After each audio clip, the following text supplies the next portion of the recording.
So post-COVID, post-viral syndrome kind of gum problem, how do you advise that we take our oral hygiene measures? Do we take a different brush, or how do we? Absolutely. Yeah. One of the most important thing is, number one, please keep your brushes separately. I mean, generally what happens is, because we have one common bathroom, we tend to have everything in a brush container where all the brushes are there. And this is the easiest way of actually spreading. So the most important thing is keep it separate. And the second most important thing is keep it separate means I'm talking it in separate rooms, or carry it into your own rooms and then take it to your bathroom and get it back. This is a simple measure which can help you in basically prevention.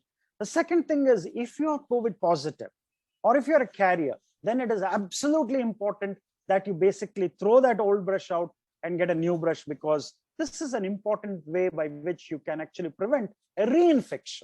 So if you're tested positive, you've overcome this disease, then do not use the same disease, because the brush can also carry the virus back into your mouth, into your throat, and you can get reinfected. So it's absolutely important to change your brush frequently.